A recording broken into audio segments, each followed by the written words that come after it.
Kung tatanungin ng mga empleyado ng Veles Cargo and Logistics kung sino ang pinakaayaw magpa-impress, iisa lang ang sagot nila, si Leandro Veles. Tahimik, laging naka-long sleeves kahit mainit, walang alahas, walang yabang, walang hilig sa sosyal na party. Pero sa likod ng pagiging simple niya, alam ng mga nakatrabaho niya na ang lalaking iyon ang mismong pundasyon ng kumpanyang unti-unting tumataas ang pangalan sa industriya. Bago naging Sir Leandro, si Leandro ay dating clerk sa isang maliit na forwarding office sa Divisoria. Alam niya ang amoy ng karton, pawis at basang papel. Alam niya ang pakiramdam ng pasahod na kulang sa bigas at alam niya ang matamis na pangakong binubulong ng pangarap sa gabi kapag halos tulog na ang katawan. Kaya noong makilala niya si Maris, isang babaeng malinis tingnan, mabango kahit walang perfume at may matang parang laging may iniisip, akala niya ito na ang himala niyang matagal niyang hinihintay. Sa umpisa, simple ang buhay nila. Isang maliit na inuupahang apartment sa Pasay. Tapos tuwing sweldo, bibili sila ng inihaw na isaw at soft drink sa kanto. May mga gabing magkatabi silang nakahiga sa banig, pinag-uusapan ng mga bahay na may bakod, ang mga anak na mag-aaral sa magandang paaralan at ang negosyo ni Leandro na balang araw siya na raw ang magpapaandar. Lando, minsan bulong ni Maris habang nakasandal sa balikat niya. Pangarap mo talaga to, no? Pangarap natin, sagot niya, nakangiti. Hindi ako aabot kung wala ka. At naniwala siya sa sarili niyang sinabi. Lumipas ang mga taon, bumilis ang ikot ng buhay. Nang makahanap si Leandro ng investor at mapalawak ang route ng logistics nila, nagbago ang mundo nilang mag-asawa. Mula sa apartment, nakalipat sila sa subdivision sa Parañaque. May maliit na garden sa harap, may garahe, may sariling kusina na hindi na kailangang pagsaluhan ng kapitbahay. Doon nagsimulang mapansin ni Leandro ang mga bagay na hindi niya masyadong pinapansin noon. Unang-una, ang mga bagong kaibigan ni Maris. Isang hapon, pag-uwi niya galing opisina, nadatnan niyang may 3 babaeng nakaupo sa sala. Lahat nakaayos, parang galing mall. Nakapatong ang mga paa sa sofa na binili ni Leandro sa unang malaking bonus niya. "Love, nandito ka na!" Masiglang bati ni Maris. "Meet my friends!" Tumayo si Leandro, nagpunas ng pawis, pilit na nangumiti. "Si Darlene," sabi ni Maris, itinuro ang babaeng may matalim na kilay at lipstick na parang laging handang manghusga.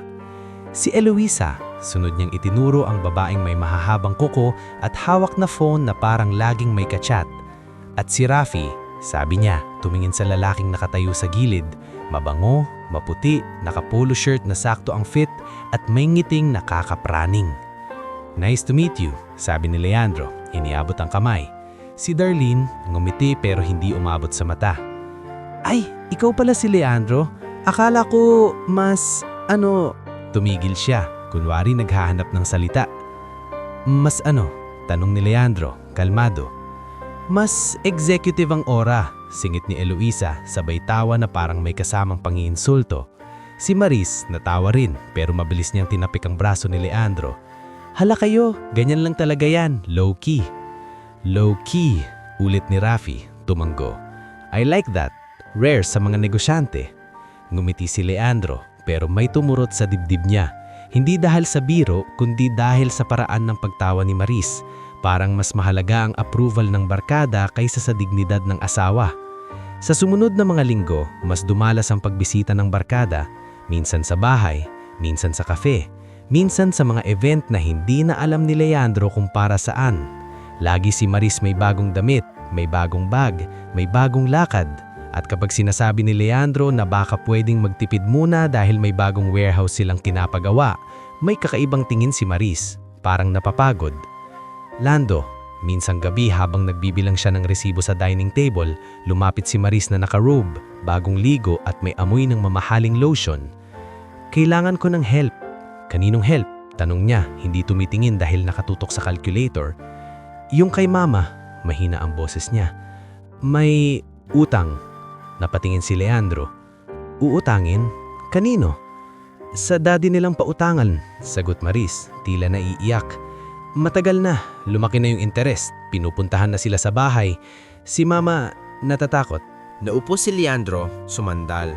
"Bakit ngayon mo lang sinabi?" Hindi ko alam paano, sagot niya. Nahihiya ako. Huminga si Leandro ng malalim. Sa utak niya, mabilis ang computation. Paano hahatiin ang cash flow, paano babayaran ng hindi maaapektuhan ng operasyon. Pero sa puso niya, isang bagay lang ang malinaw.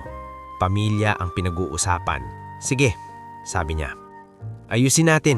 Magkano? Nagbigay si Maris ng halaga. Malaki. Hindi imposible pero delikado kung sabay sa expansion ng negosyo.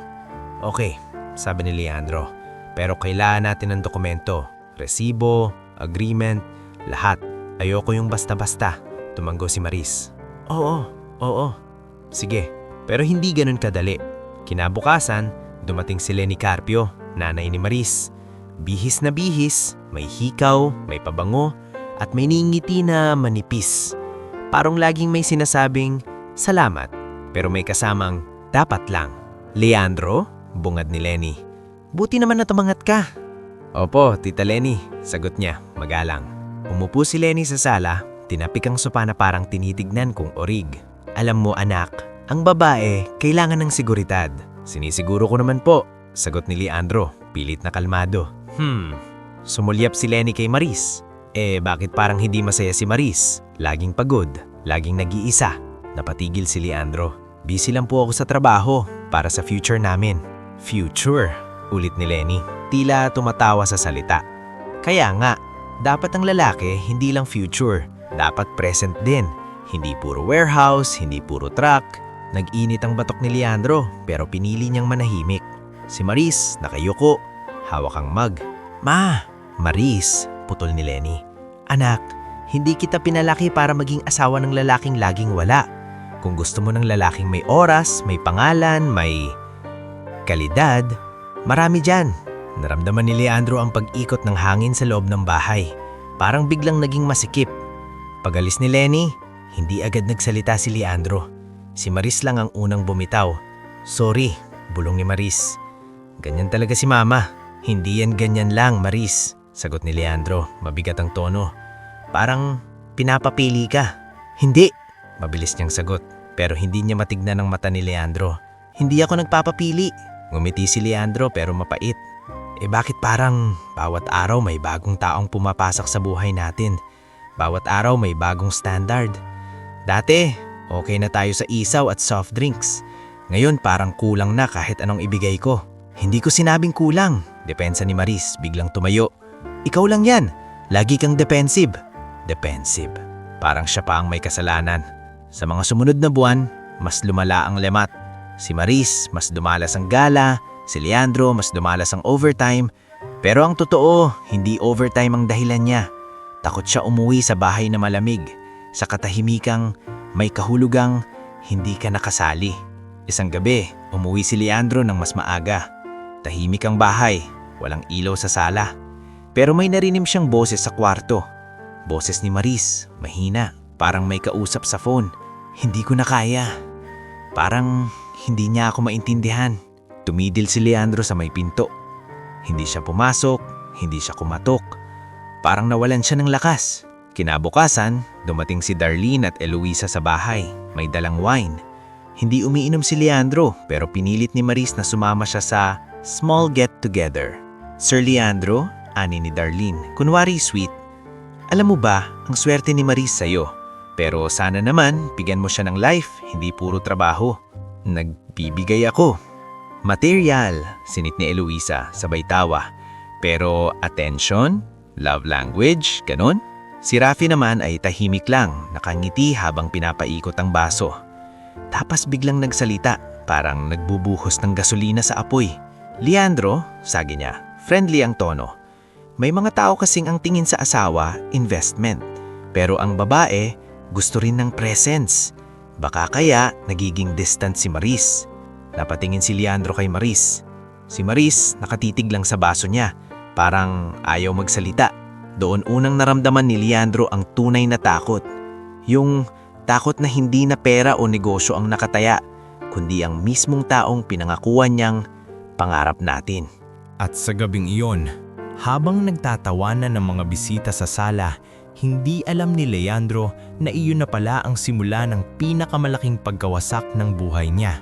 Isang pagkawasak na hindi dadaan sa sigaw, kundi sa katahimikan ng mga lihim, utang at mga taong marunong maglaro ng damdamin. Hindi na nawala sa isip ni Leandro ang gabing iyon, yung tawa ni na Darlene at Eloisa, yung friendly na tono ni Rafi na parang payo pero may lason, at higit sa lahat ang katahimikan ni Maris na parang may binibitbit na bigat na ayaw niyang bitawan sa harap niya. Kinabukasan, kahit pagod siya sa biyahe at meeting, maaga siyang umuwi. Hindi dahil may hinala siya agad na may lalaki, kundi dahil unang beses niyang naramdaman na may ibang humahawak sa manibela ng buhay nilang mag-asawa. Pagbukas niya ng gate, narinig niya ang mahinang tunog ng phone sa sala, yung pamilyar na ping ng sunod-sunod na message. Nakita niya si Maris, nakaupo sa sofa, mabilis mag-scroll, tapos biglang itinago ang phone sa ilalim ng unan nang maramdaman ang presensya niya. "Hi," sabi niya, pilit na malumanay. "Ah, umuwi ka pala ng maaga," sagot ni Maris. Hindi siya tumingin agad, kumilos siya para magtimpla ng tubig, parang may tinatakbuhan. "Maris," tawag ni Leandro. "Pwede ba tayong mag-usap?" Napahinto si Maris. Huminga siya ng malalim, saka tumanggo. "Sige." Umupo si Leandro sa kabilang dulo ng sofa. Maingat ang kilos, parang natatakot masira ang anumang natitira sa pagitan nila. "Yung sinabi ni Rafi kagabi at yung mga biro nila Darlene, hindi ko gusto." "Wala lang yun," mabilis na sagot ni Maris, sabay pilit na nangiti. "Ganyan sila." "Hindi yun wala lang," sabi ni Leandro, bumigat ang boses. "Kung ako yung pinagtatawanan, tapos ikaw, tumatanggo ka. Masakit yun." Nanlambot ang muka ni Maris. Sandali siyang natahimik, parang may gustong sabihin pero nilulunok. "Hindi ko sinasadya." Bakit parang hinahayaan mo?" tanong ni Leandro. "Bakit parang mas mahalaga sa'yo yung opinyon nila kesa sa akin?" Doon biglang nag-iba ang mata ni Maris, naghalo ang pagod at inis. "Kasi ikaw, Lando, hindi mo alam yung pressure." "Anong pressure?" tanong niya, hawak ang sarili. "Sabihin mo sa akin," umiling si Maris. "Wala. Basta, pagod lang ako." Gusto sanang ipilit ni Leandro ang usapan pero may kirot siyang naramdaman. Yung pakiramdam na kapag piniga niya pa, baka mas lalo lang lumayo ang asawa niya. Kaya tumanggo na lang siya kahit sa loob niya may kumakabog na kaba. Sa opisina, mas naging mabigat ang araw ni Leandro. Hindi lang dahil sa delivery schedules at bagong warehouse, kundi dahil may napansin ng accountant nilang si Dencio Magsino, isang payat na lalaking laging may dalang folder at laging nakakunot ang noo. "Sir," sabi ni Dencio habang nasa meeting room sila, "may mga check request po dito na hindi usual." "Checks?" tanong ni Leandro, suminawot. "Para saan?" "Miscellaneous po, sir. Marketing partnership daw, pero wala pong supporting contract." Kinuha ni Leandro ang papel, nakatype, maayos, may pirma. Napalingon siya kay Dencio. "Sino nag-approve nito?" "May signature po, sir. Kayo." Nanigas ang kamay ni Leandro sa papel. "Imposible. Hindi ako pumipirma ng walang contract." "Sir, may mga documents pa po," dagdag ni Dencio. Dahan-dahan. "3 pa." Parang uminit ang ulo ni Leandro. Pinilit niyang huminga. "Tawagin mo si Cathy Alonzo, yung admin officer. Gusto kong malaman kung sino naglabas nito." Pagdating ni Cathy, nanginginig ang boses niya. "Sir, yung papers po, dumadaan po minsan sa bahay niyo. Kasi sabi ni Ma'am Maris, para di na po kayo maabala sa office, siya na raw pong magpapasign pag urgent." Napatigil si Leandro. "Maris, kumukuha ka ba ng documents dito?" "Ha? Anong documents?" "Huwag mo akong gawing tanga." Singhal ni Leandro pero pinigilan niyang tumaas ang boses. "May mga cheque na lumabas, may signature ko. Ang sabi ni Cathy, ikaw ang kumukuha ng papers para pirmahan ko raw sa bahay." Napaupo si Maris sa upukan, parang biglang naubusan ng lakas. Hindi ko ginusto." "Anong ibig sabihin?" tanong ni Leandro lumalapit. "Sino nag-utos sa'yo?" Nanginginig ang labi ni Maris, si Rafi, at si Darlene. Sabi nila normal lang daw to sa business. Sabi nila kung mahal mo ko, tutulungan mo ko. Tutulungan? Naulit ni Leandro, mas lalo siyang naguluhan. Maris, ano ba talagang nangyayari? Doon bumigay si Maris. Umiyak siya. Hindi yung hagulgol na dramatiko, kundi yung tahimik na luha na parang matagal na niyang kinikimkim. Si Mama, yung utang, hindi lang pala yun. May ibang hawak sa kanya. Pinipilit kami. Pinipilit ako. Sinong kami? Tanong ni Leandro, masakit ang pakiramdam. Pinapapili niya ako. Aminin ni Maris, humihikbi. Sabi niya, kung hindi ko aayusin yung pera, mapapahiya kami. Mapapahamak siya. Lando, natatakot ako. Napatigil si Leandro. Saglit, nawala ang galit niya. Napalitan ng bigat. Bakit hindi mo sinabi sa akin lahat? Kasi ayoko na isipin mong pabigat ako. Sagot ni Maris, nanginginig. At saka, sabi nila, ikaw daw ang dahilan kung bakit kami nagkakaganito. Dahil masyado kang mahigpit. Mas gusto mo yung pera kaysa sa akin. Parang sinakalang dibdib ni Leandro. Sino nagsabi niyan? Hindi sumugot si Maris agad, pero alam na ni Leandro. Siya mismo ang nakarinig ng ganong linya mula kay Rafi. Kinabukasan, dumating si Lenny Carpio sa bahay na walang pasabi. Kasama pa niya si Darlene. Pagpasok pa lang nila sa sala, parang may dalang hangin ng paghamak. Leandro, bungad ni Lenny, malamig. Narinig ko sinisigawan mo law ang anak ko. Hindi sumagot si Leandro. Tumingin siya kay Maris, nasa likod ng nanay niya. Nakayuko, parang batang nahuli. Hindi ko siya sinisigawan, tita. Pigil niyang sagot. Gusto ko lang malinaw ang tungkol sa documents. Documents? Ulit ni Darlene, sabay tawa. Grabe ka naman, asawa mo yan. Sa ibang lalaki, proud pa sila na involved ang asawa nila sa business. Sa ibang lalaki? Tanong ni Leandro, tumigas ang panga. So ibig mong sabihin lalaki lang ang kulang kay Maris para maging masaya siya? Lando, mahinang saway ni Maris, nanginginig. Si Lenny naman, umusog palapit. Leandro, kung hindi mo kayang maging present, kung hindi mo kayang ibigay ang gusto niya, huwag mo siyang ikulong sa buhay mo. Ang anak ko, hindi yang ginawa para maghintay sa lalaking laging wala. Laging wala. Napatawa si Leandro ng mapait. Lahat ng ginagawa ko para sa kanya, para sa sarili mo. Putol ni Lenny. Kasi gusto mong patunayan na kaya mo. Pero ang babae, gusto ng lambing, gusto ng atensyon. Kaya hindi ako magtataka kung may mas pipiliin siyang mas kayang alagaan siya. Nanlaki ang mata ni Leandro. Hindi niya akalain na maririnig niya iyon sa bibig ng biyenan niya sa mismong bahay na siya ang nagbayad. Ma, pabulong na protesta ni Maris, pero walang lakas. Doon naramdaman ng pader na unti-unting binubuo sa pagitan nila. Pader na hindi lang gawa sa pride, kundi gawa sa utang, manipulasyon, at mga taong gustong hatiin sila. Pagkatapos ng gabing iyon, parang naging ibang tao si Maris. Lalong naging tahimik, lalong umiwas sa tingin ni Leandro. At si Leandro, sa bawat araw na dumadaan, mas nakikita niya na hindi lang sila nag-aaway. May nagdidikta ng galaw ng asawa niya. Hanggang sa isang umaga, paggising ni Leandro, wala na si Maris sa tabi niya.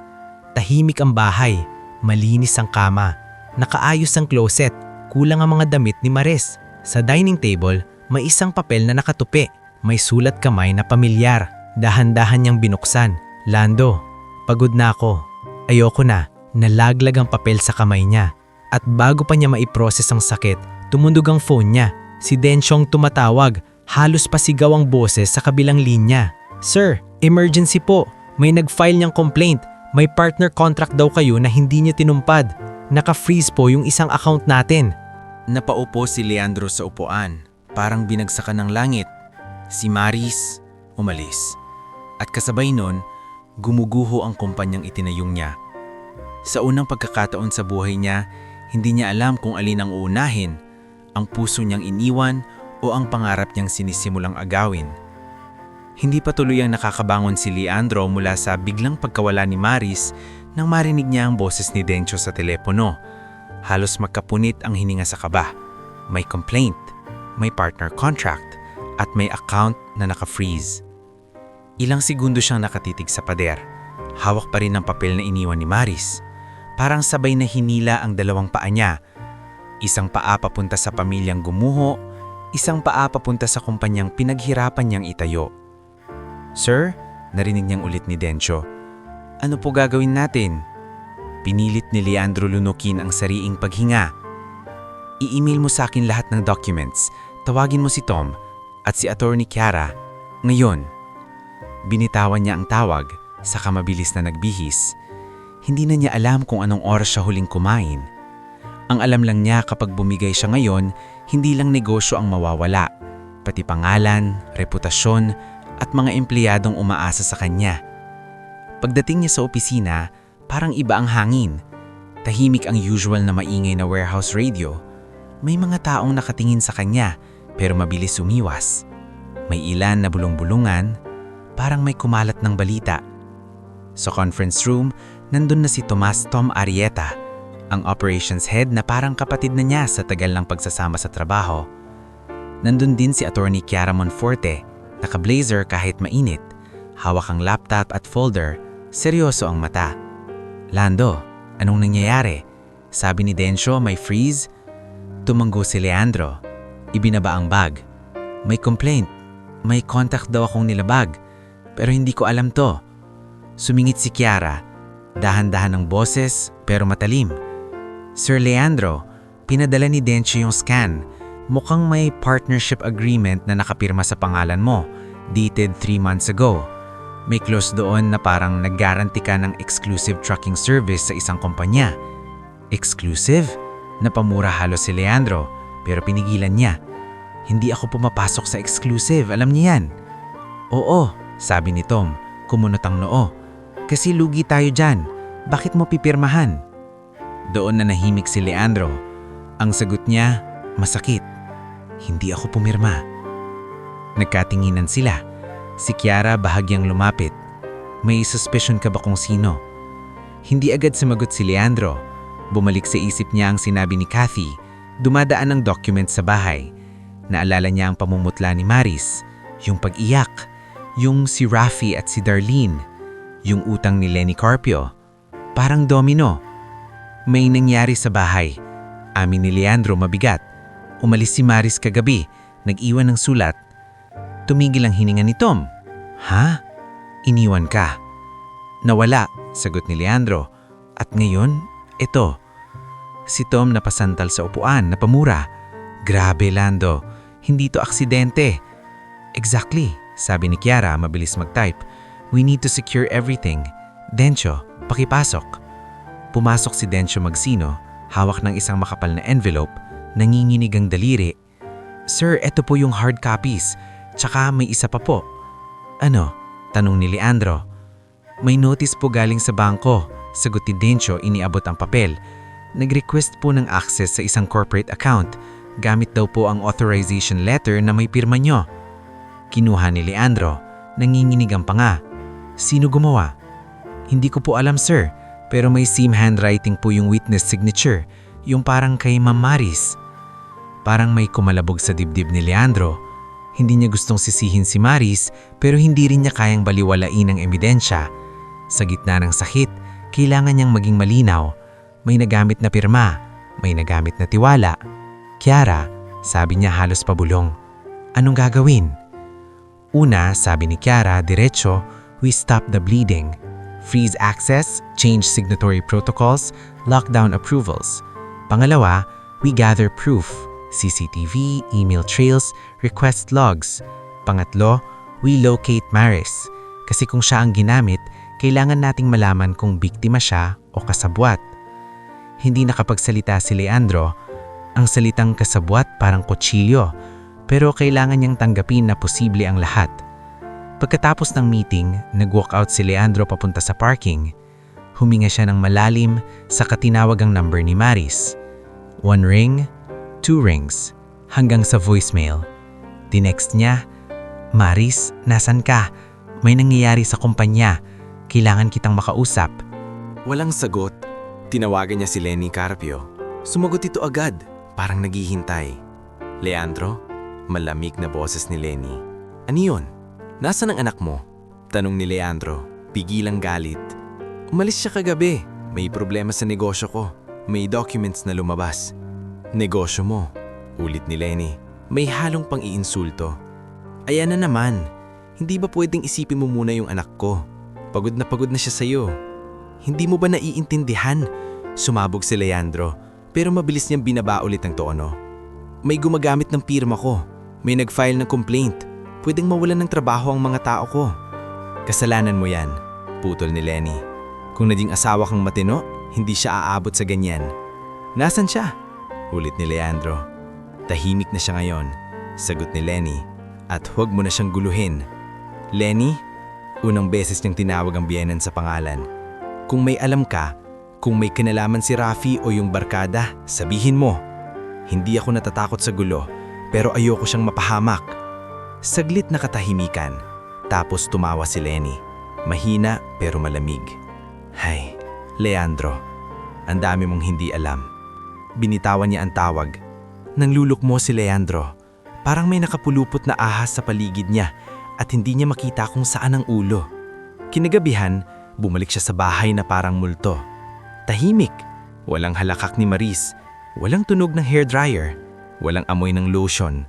Ang natitira lang, ang sulat at ang pakiramdam na may pumasok sa buhay niya at ninakaw ang lahat nang hindi niya namamalayan. Nagbukas siya ng drawer sa study table, yung drawer kung saan siya nagtatago ng importanteng papeles. Doon niya nakita ang ilang folder na magulo ang pagkakaayos. May mga envelope na hindi niya kilala ang logo. Kinuha niya ang isa. Nakalagay, Benny Luntok, Documentation Services. Napakunot noon niya. Hindi niya kilala si Benny Luntok. Pero may resibo sa loob. May mga bayad. At ang pinaka nakakapaninig, isang photocopy ng ID ni Maris. May pirma at may stamp na parang galing sa notary. Anong ginawa sa'yo? Bulong ni Leandro. Halos hindi marinig ang sarili. Sa sobrang bigat, napaupo siya sa sahig, nakasandal sa upuan. Sandaling pumikit, isang memory ang sumulpot. Si Maris sa banig. Nakangiti, sinasabing, "Pangarap natin." Ang layo na nun. Parang ibang buhay. Tumunog ang phone niya. Unknown number.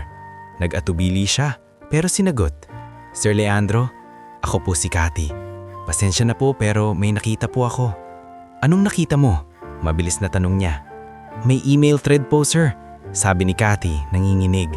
"Hindi ko po sana gagalawin pero nakita ko po na yung address ng partner company, same building kung saan nag-work si Rafi. At yung liaison name, Darlene Panganiban."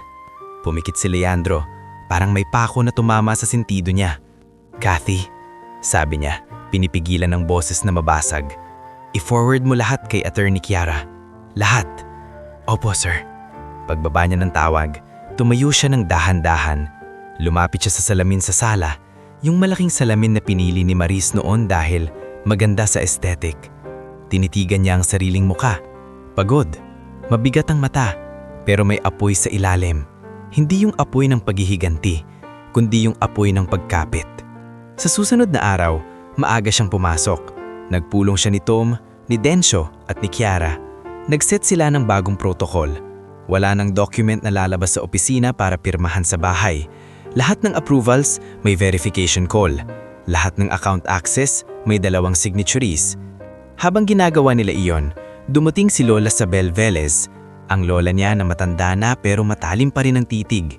Hindi ito madalas pumunta sa opisina pero pag pumasok, alam mong may sasabihin. "Lando," sabi ni Lola Sabel, hawak ang tungkod. "Narinig ko." Hindi na nagpalusot si Leandro. "Lo, umalis si Maris."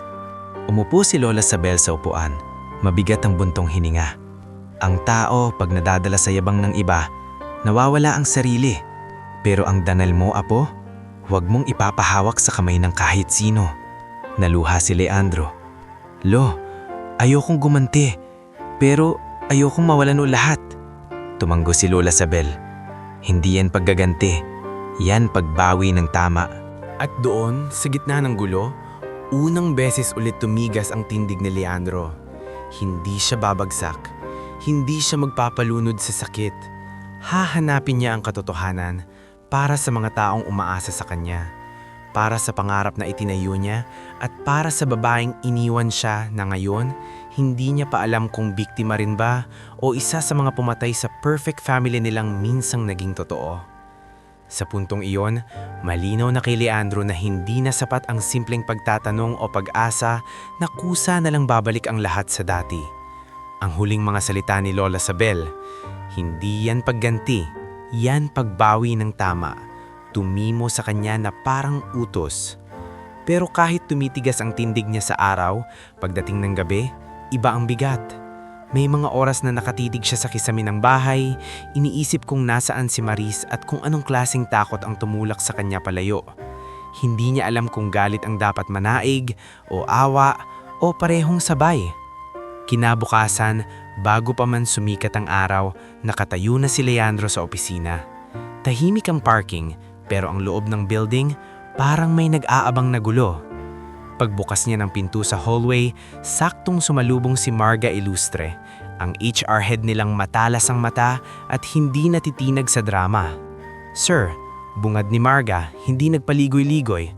"May 2 empleyado po sa receiving na nagtanong kung totoo raw pong magsasara tayo." Tumigil si Leandro. "Sino nagpakalat?" "Hindi ko pa alam," sagot ni Marga, "pero may posts na po sa isang maliit na industry group chat. May nag-i-email din sa suppliers."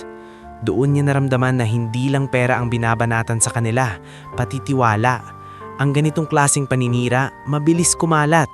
Isang bulong lang, pwede nang umatras ang kliyente. Tinawag niya si Tom at Kiara sa maliit na briefing room. Nandun na rin si Dencio, hawak ang laptop at naka-open ang bank portal. "Okay," sabi ni Leandro, diretso. "I want daily updates. At Marda, I need you to talk to the people. Tell them the truth. May issue, pero hindi tayo sumusuko." Tumanggo si Marga. "Opo sir, pero may isa pang concern pa." "Ano?" talong niya. "May nag-apply po kahapon na bagong assistant sa admin, recommended ni Kathy. Pero pag-check ko sa background, may link siya sa isang documentation services, yung name na Benny Lontok." Nanlamig ang batok ni Leandro. Hindi papasok dito ang kahit sinong may koneksyon sa kanila. Sumagot si Kiara, mabilis ang tono. "Good catch. That means they're still trying to penetrate operations." Lumapit si Tom, seryoso. "Lando, kailangan na natin ng internal audit. Lahat ng outgoing papers, bank communications, even procurement." Tumanggo si Leandro, "Do it." Matapos ang briefing, lumabas si Leandro sa warehouse. Doon siya sinalubong ng driver niyang si Junren Ren Padilla, nakasuot na faded na cap, may hawak na thermos at laging may obserbasyon na parang CCTV ng buhay. "Boss," sabi ni Ren, maingat, "may napansin ako nitong mga nakaraang linggo." "Anong napansin mo?" tanong ni Leandro, sabay lakad. "Tuwing susunduin ko si Ma'am Maris sa cafe, lagi siyang may kasabay." Dahan-bahang sagot ni Ren. "Hindi sina Darlene o si Eloisa. Isang lalaki. Mabango. Minsan naka-black na kotse. Hindi ko lang napansin yung plate number, pero parang alam niya kung nasaan kami." Nanikip ang dibdib ni Leandro. "Rafi?" Tumanggo si Ren. "Mukha nga boss. At may isa pa. Minsan nakita ko si Ma'am Maris na may dalang envelope galing sa labas ng gate. Yung nag-abot, hindi guard natin. Mukhang fixer." Napapikit si Leandro. Yun ang klase ng detalye na hindi niya nakita noon dahil abala siya sa operasyon. Kung nalaman niya lang, baka iba ang nangyari. Pero tapos na ang sana. Ang kailangan ngayon, ano na? "Ren," sabi ni Leandro, mabigat ang boses. "Kaya mo bang tumulong sa akin maghanap? Hindi ko alam kung nasaan si Maris, pero kung may trail, ikaw ang may mata sa kalsada." "Boss," sabi ni Ren, diretso, "hindi ako mahilig sa gulo, pero ayoko ring ginagao ang tao. Gagawin ko." Sa opisina, dumating si Pastor Noel Dimusupil, isang community leader na kakilala ni Leandro sa outreach program nila sa displaced workers. Hindi siya pastor na maingay, tahimik, pero pag nagsasalita, parang may bigat na humahawak sa balikat. "Leandro." Bati ni Pastor Noel. "Nababalitaan ko ang nangyayari. Maraming tao ang nag-uusisa."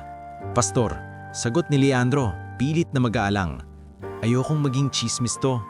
"Hindi mo kontrolado ang bibig ng mundo," sagot ni Pastor Noel. "Pero kontrolado mo ang gawa mo. Kung gusto mo ng tahimik na paraan para tumulong sa mga taong maaapektuhan dito, mga driver mo, porter, staff, handang tumulong ang grupo namin. Napatingin si Leandro. Salamat. Walang kapalit, dagdag ni Pastor Noel. Pero tandaan mo, minsan ang kaaway hindi lumalaban ng harapan. Dinadaan sa pagod, dinadaan sa hiya. Parang tumama sa puso ni Leandro ang salitang hiya dahil iyon din ang nararamdaman niya. Hiya na naloko siya, hiya na iniwan siya, hiya na parang hindi niya nakitang unti-unti siyang tinutulak palabas ng sariling buhay.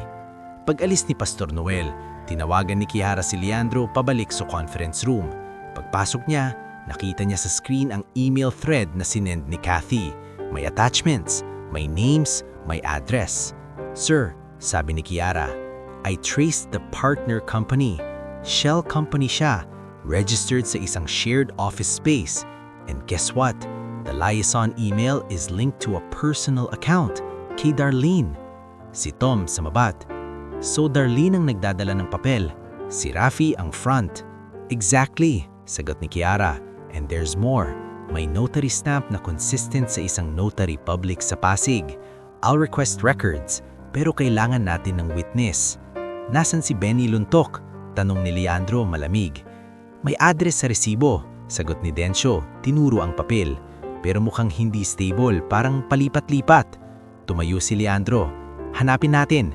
Hindi nagtagal, may dumating na bagong mensahe sa phone ni Kiara. Pinasa niya, saka tumingin kay Leandro. "Sir, may anonymous tip. May nakita raw si Maris sa isang boarding house sa Mandaluyong, near Bonnie. Mahina raw, parang may sakit." Nanlaki ang mata ni Leandro. Hindi siya tumakbo agad, hindi siya sumigaw, parang may humawak sa paa niya. Sa utak niya, naglalaban ng dalawang tanong. Bakit siya nandoon? At anong nangyari sa kanya? "Punta tayo," sabi ni Leandro halos pabulong. "Sir, wait," pigil ni Tom. "Delikado, pwedeng trap." "Alam ko," sagot ni Leandro. "Pero kung totoo, hindi ko kayang hindi pumunta." Sumama si Ren bilang driver. Sumama din si Tom at si Kiara para sa legal safety. Sa biyahe, tahimik si Leandro, nakatingin lang sa bintana. Dumadaan ang mga tao sa sidewalk. May naglalakad, may nagtitinda, may nagmamadali. Normal ang mundo, pero sa loob niya may bagyo. Pagdating nila sa boarding house, sinalubong sila ng isang matandang caretaker na si Mang Lito Aranas na may suot na sando, pawis ang noo. "Sir," sabi ni Mang Lito, wary ang mata. "Sinong hinahanap nyo?" "Maris," sagot ni Leandro. "Maris Carpio Velez." Nagbago ang mukha ni Mang Lito. "Ah, yung babae sa room 6? Mahina yon. 3 araw na halos hindi lumalabas." Tumigil ang paghinga ni Leandro. "Pwede ko siyang makita?" Nag-atubili si Mang Lito. Hindi siya tumatanggap ng bisita, pero minsan umiiyak, minsan sinasabi, "Wag niyo akong ipabalik, wag niyo akong ipabalik." Parang may pumitik sa dibdib ni Leandro. "Ipabalik saan? Kanino?" "Sir," mahinang sabi ni Kiara. "Be careful." Tumanggo si Leandro. Lumapit siya sa pintuan ng room 6. Kinatok siya, isang mahinang tatok, hindi mapuwersa. "Maris," tawag niya, halos hindi lumabas ang boses. "Narinis." "Ako to, si Lando." Walang sagot, tahimik. Kinatok ulit siya, mas marahan. "Hindi ako nandito para saktan ka. Gusto ko lang malaman kung okay ka." Sa loob, may mahinang kaluskos, parang may gumalaw. Tapos isang pamilyar na boses na halos punit na sa pagod. "Lando." Pabulong. Nanikip ang dibdib ni Leandro. "Oo." May ilang segundong katahimikan. Tapos narinig niya ang tunog ng kandado na dahan-dahan na binubuksan. Bumukas ang pintuan ng konti. Lumitaw ang isang mata. Namamaga, may bakas ng luha. Si Maris. Pero hindi na siya yung Maris na nakarobe at mabango. Payat ang mukha, maputla, parang may tinakbuhan. "Bakit ka nandito?" Mahinang niyang tanong, nanginginig. Hindi agad sumagat si Leandro. Ang dami niyang gustong sabihin. Galit, tanong, sakit. Pero sa harap niya, ang nakita niya, hindi kaaway, isang taong wasak. "Kasi nawamala ka at may mga taong gumagamit ng pangalan natin." Napapikit si Maris. Tumulo ang luha niya. "Hindi ko ginusto, Lando." Sa likod ni Leandro, tahimik si Tom at Kiara. Walang sumingit. Parang alam nilang ang susunod na sandali, hindi tungkol sa negosyo. Ito'y tungkol sa katotohanang matagal nang nakatago at sa panganib na posibleng mas malaki pa sa inaakala nila. Nakatayo si Leandro sa mismong bungad ng pintuan habang si Maris, payat at nanginginig, ay halos hindi makabuo ng tuwid na tingin. Sa likod niya, nandoon sina Tom at Attorney Kiara, tahimik, parang nagbabantay na wag lumala ang sitwasyon. Sa loob ng maliit na kwarto, amoy gamot at lumang electric fan. May isang maliit na mesa, basong may natuyong tubig, at mga damit na nakatupi pero halatang nagmamadali. Hindi ko ginusto, Lando, ulit ni Maris, sabay punas sa pisngi.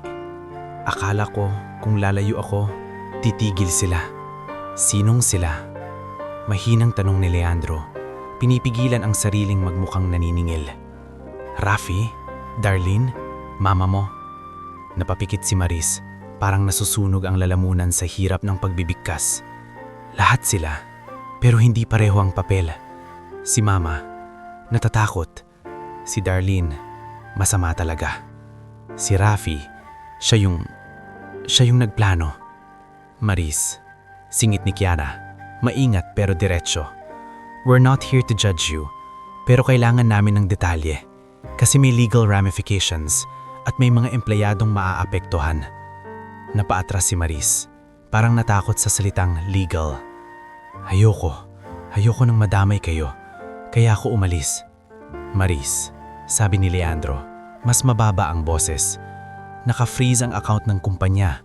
May complaint, may documents na may pirma ko. Hindi na to pwedeng takasan. Sumandal si Maris sa pader, parang mawawala ng balanse. Akala ko, hindi nila gagamitin yun ng todo. Sabi ni Rafi, pampadali lang daw, pampaluwag sa utang. Tapos, utang ng nanay mo? Tanong ni Leandro. Tumanggo si Maris, luha ng luha. Nung una, yung utang lang na sinabi ko sa'yo. Pero may kasunod. May mga tao palang hawak si Mama. May pinirmahan siyang kung ano, hindi niya maintindihan. Tapos dumating si Darlene. Kunwari tutulong, pinakilala niya si Rafi. Sa pangalan ni Rafi, kumulot ang noo ni Tom sa likod. Kaya pala, ang galing mag-acting nung tao na yon. Hindi ko siya agad inisip na masama. Giit ni Maris, halos nagmamakaawa sa hangin. Mabait siya sa umpisa. Siya yung tipong laging may solusyon, laging may contact. Kapag umiiyak ako, siya yung nagsasabing, kaya natin to. Tumingin si Leandro sa kanya. Hindi siya nagsalita pero kita sa mata niya ang sakit. Ako sana ang nagsasabing, kaya natin. Bakit hindi ka lumapit sa akin? Tanong niya, sa wakas. Hindi galit, kundi durog. Napatigil si Maris. Matagal bago siya sumagot. Kasi, nahiya ako. Kasi pakiramdam ko, ikaw ang lumalaban para sa atin. Tapos ako, dala ko yung gulo. Tapos si Mama, pinaparamdam niya na ako yung may kasalanan kung bakit tayo nasa ganito. Sabi niya, kung hindi raw ako nag-asawa ng bagong yaman, hindi raw kami maaabot ng mga taong yan. Napasinghap si Leandro. Bagong yaman? Tumanggo si Maris. Luha ng luha. Ganyan siya, Lando. Ganyan siya noon pa man. Pero mas lumala nung nakita niyang umangat tayo. Nung pumasok ako sa circle ni na Darlene, parang araw-araw, may sinasabi silang dapat kong habulin, na dapat mas high class ang buhay ko, na dapat may presence ang lalaki, hindi puro trabaho. Sa gilid ng pinto, nagsalita si Kiara, mahinon pero diretso. Maris, you mentioned documents. How did they get your ID? How did they make you sign anything? Napapikit si Maris, parang naduduwal sa alaala. May araw na pinapunta nila ako sa isang office, sa Pasig. Sabi ni Darlene, documentation lang para maayos yung utang. Nandun yung fixer, Benny Lontok. Siya yung nagpa-fill up sa akin. Sabi niya, Ma'am, pirma lang, para mabilis, para malinis. Benny Lontok. Ulit ni Leandro, dahan-dahan, parang nilalasap ang pangalang nakita niya sa envelope sa bahay. Oo, sagot ni Maris. Tapos, may notary. Hindi ko na maalala pangalan, pero parang minamadali. Tapos dumating si Rafi, nakangiti. Sabi niya, relax, we're helping your family. Napaupo si Leandro sa silya sa tabi ng kama. Naramdaman niyang umiikot ang ulo niya. So, ginamit nila yung papers para makakuha ng access sa mga accounts ko? Tumango si Maris. At pinapapirma nila ako sa iyo ng mga urgent documents. Kapag ayaw mo, sasabihin nila sa akin, "See, hindi ka mahal. Business lang siya. Ikaw ang kawawa." Nanginginig ang kamay ni Leandro. Hindi siya makapagsalita agad. Sa katahimikan, narinig nilang umubo si Maris. Malalim. Parang may sakit na matagal. Napansin ni Leandro ang gamot sa maliit na mesa. "May sakit ka," sabi niya, halos pabulong. "Hindi lang to sipon," sagot ni Maris, mahina. "Ilang linggo akong halos walang kain. Nagtago ako. Takot akong lumabas. Kapag lumabas ako, baka makita nila ako. Baka ipabalik nila ako." "Baka ipabalik saan?" tanong ni Leandro, biglang tumigas ang tinig. Napapikit si Maris, tumulo ang luha. "Sa kanila, sa bahay ni Darlene. Doon nila ako pinatira nung umalis ako sa'yo. Akala ko safe. Pero ginawa nila akong parang laruan. Kapag may bisita, ipapakita nila ako na asawa ng mayamang negosyante. Tapos pag alis ng bisita, sisigawan nila ako. Sasabihin nila, 'Pirma ka, tawagan mo si Leandro, gawin mo to.'" "Gago," bulong ni Tom, hindi napigilan. Napatras si Maris sa salitang yon, pero hindi na siya nakatakas sa katotohanan. Nung una, nagtiis ako. Kasi si Mama, tinatakot nila. Sabi nila kung hindi ako susunod, may mangyayari sa nanay ko. May mangyayari sa bahay nila. "Si Lenny," sabi ni Leandro, halos wala ng boses. "Alam ba niya lahat?" "Ayoko siyang ipagtanggol," sagot ni Maris, nanginginig. Pero natakot siya. Oo, pinapapili niya ako. Oo, sinasaktan niya ako sa salita. Pero nung pumasok si Darlene, parang nahulog siya sa patibong. Tinanggap niya yung tulong kahit may kapalit. Saglit na tumahimik si Kiara, saka nagsalita. "Maris, you leaving that night, did you intentionally abandon Leandro or were you forced?" Tumingin si Maris kay Leandro. Sa unang pagkakataon, tuwid ang tingin niya. Basang-basa ang mata, pero may katotohanan. "Pinilit nila ako, Lando.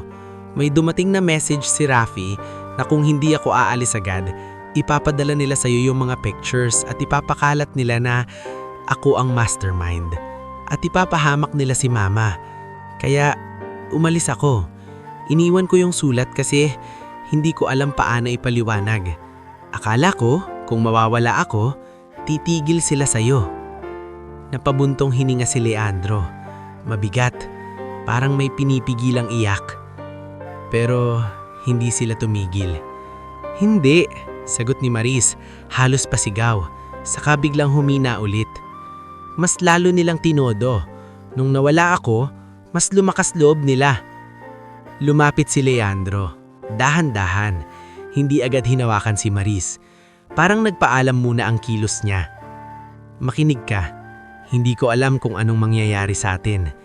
Hindi ko alam kung mababalik pa ang tiwala ko. Pero ngayon, kailangan nating ayusin to. Hindi kita pababayaan na mag-isa." Naluha si Maris ng malakas, pero tumanggo siya. "Handa akong magsabi ng totoo, kahit masira ako. Basta, matapos na." Tumayo si Kiara, mabilis magplano. "Okay, first step, medical check-up. You are not stable. Second, we will take your statement formally. Third, we need protection. Because if Rafi and Darlene are as organized as this, they can retaliate." "May kilala akong doktor," sabi ni Tom. "Pero discreet. Pwede tayong dumiretso." Tumanggo si Leandro. Pagtingin niya kay Maris, nakita niya ang babaeng dati niyang minahal.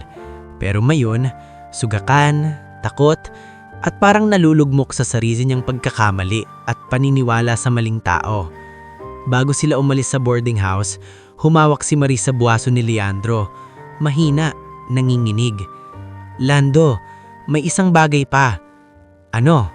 tanong niya. "Yung contract kasi, hindi lang iisa. may mas malaking papel. Yung tipong kapag na-file nila sa tamang tao, mawawala sa iyo ang kumpanya. Kasi nakapangalan na sa iba yung ilang assets. Yung warehouse sa Cavite, may pinapirmahan sila sa akin na parang collateral. Nanigas si Leandro. Anong collateral? Hindi ko alam lahat. Sagot ni Maris, umiiyak. Pero narinig ko si Darlene na sinasabing, kapag nakuha natin yung warehouse, tapos na siya. Wala na siyang laban. Sa sandaling iyon, nawala ang kahit anong natitirang ilusyon kay Leandro. Hindi ito simpleng paninira. Isa itong planadong pag-aagaw. Lumabas sila sa boarding house ng tahimik, kasama si Mang Lito na tila nag-aalala. Sa labas, sumalubong ang ingay ng kalsada. Mga busina, mga tao, mga naglalakad. Pero para kay Leandro, parang ibang mundo na ang Maynila. Habang sumasakay si Maris sa sasakyan, nakayuko siya. Hawak ang maliit niyang bag. Si Leandro naman, nakatayo muna sa tabi ng pinto. Tumingin kay Tom at Kiara. Simula ngayon, Sabi niya, mabigat at malinaw. Hindi na tayo aatras. Hahanapin natin lahat ng papeles, lahat ng pangalan, lahat ng galaw nila. Hindi para gumanti, kundi para ibalik yung kinuha nila. At sa pag-andar ng sasakyan, nagsimula ang unang totoong hakbang nila papunta sa mas malalim na katotohanan. Isang katotohanan na magdidikta kung sino ang babagsak at sino ang mananatiling nakatayo.